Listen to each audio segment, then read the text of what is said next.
The office was pristine, glass walls, polished chrome fixtures, and the kind of silence that makes you sit up straighter. Rachel sat in the waiting area, hands clenched around her thrift store purse, trying not to fidget. This interview meant everything. She had rehearsed every answer, every scenario, but nothing could quite calm the storm of doubt swirling in her stomach. When they finally called her in, she walked into a room with a long table and 3 interviewers on the other side. 2 women and 1 man. The man, in a sharply tailored suit, didn't smile. He skimmed her resume like it was a grocery receipt. It wasn't long before the dreaded question came. "There's a 5-year gap here. Can you explain that?" Rachel drew a breath, sat a little taller, and answered, "I'm a single mom." It wasn't an excuse. It was just the truth. But the moment the words left her mouth, she saw it. The interviewer's eyes rolled, just slightly, but enough to land like a slap. Dismissal, assumption, maybe even irritation. It stung more than she expected. The room felt colder suddenly. Rachel paused. She could feel her confidence threatening to unravel. But instead of retreating, she locked her eyes on the man who rolled his and decided in that moment that she wouldn't just defend herself, she would make them see her. All of her. Not just a resume, not just a single mom. She had earned this seat at the table, and now, they would understand why. Rachel didn't flinch. She didn't let the eye roll shake her. Instead, she took a slow breath, met the panel's gaze, and continued, her voice steady but soft. "I wasn't just raising my son during those 5 years," she said. "I was also caring for my mother, who was diagnosed with ALS. She lost the ability to walk, then talk, and eventually even to breathe without help. I was her hands, her voice, her everything." The room went quiet. "I worked nights at a diner to keep the lights on. During the day, I homeschooled my son and learned bookkeeping online in between meds, physical therapy, and doctor's appointments. I didn't have much sleep, but I had purpose. I had to become strong because I had 2 people depending on me to hold their worlds together." The woman on the left lowered her pen. Even the man who had rolled his eyes earlier looked up from his papers. Rachel's voice didn't shake, even though she was laying her entire life bare. "I'm not here looking for sympathy," she added.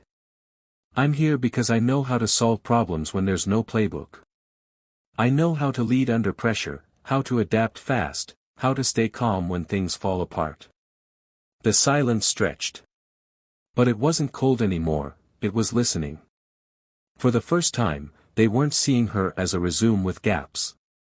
They were seeing her as someone who had survived, and grown, through fire. For a moment, no one spoke. The hum of the fluorescent lights above filled the silence, but Rachel didn't shrink from it. She let her truth hang in the air, confident not in perfection, but in the power of what she had lived through.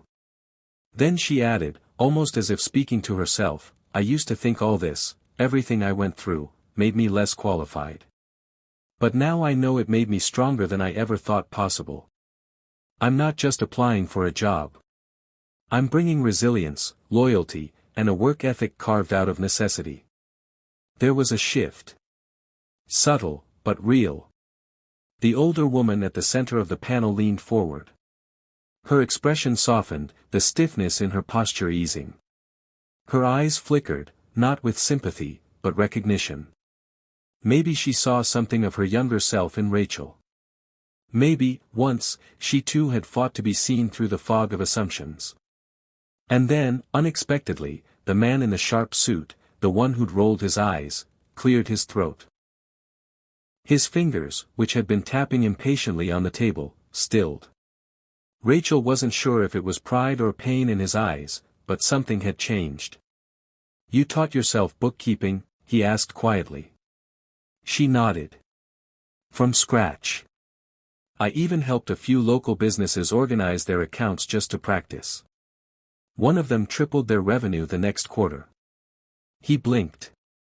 And in that instant, judgment gave way to respect, and the room was no longer hers to prove herself in, but hers to own. The interview wrapped up not long after. A few more formal questions, a polite thank you, and a handshake from each panelist.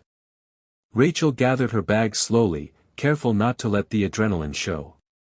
She had no idea how it went, only that she had spoken from the most honest part of herself. As she turned to leave, she heard footsteps behind her. It was the man in the suit, the one who'd rolled his eyes. He caught up to her near the door, a strange tension in his face. For a moment, Rachel braced herself for something dismissive, or maybe just a perfunctory goodbye. But instead, he paused, cleared his throat again, and said softly, "My sister." She raised her daughter alone. I always thought she was just making excuses for why she couldn't keep up. I didn't get it. Not really. He hesitated, eyes meeting hers for the first time, not as an interviewer, but as a man humbled. "I'm sorry I judged you," he said. Rachel blinked, caught off guard.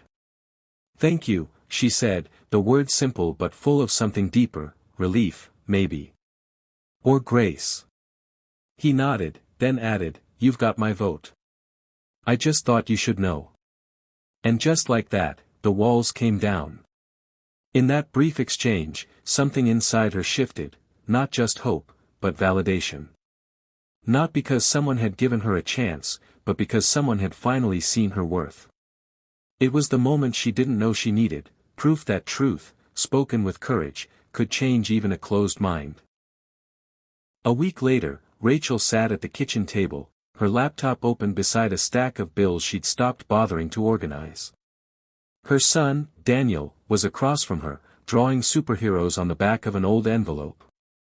It was just another ordinary evening, until the email came in. Her eyes froze on the subject line, "Job offer, welcome to the team." She clicked it open with trembling fingers. For a second, she didn't breathe. Then she read the first line again and again, until it finally sank in. She had done it. She got the job. A small gasp escaped her lips. Daniel looked up, wide-eyed. "Mom. What happened?" Rachel closed the laptop gently and smiled, tears welling in her eyes. "We're going to be okay," she whispered. Then louder, with a laugh, "I got the job, baby." Daniel's face lit up. He jumped up and wrapped his arms around her neck. "Does this mean we can get a real bed now?" he asked, eyes hopeful. Rachel held him tighter. "Yes, sweetheart. A real bed. And maybe even a bunk bed, if we're lucky." They both laughed, the kind of laugh that carries the weight of long nights and whispered prayers. In that moment, the world felt bigger again, full of promise. Not because everything was suddenly perfect, but because someone had seen her, believed in her, and opened a door. Sometimes, it only takes one moment of compassion to rewrite someone's future. And for Rachel, that moment had just begun.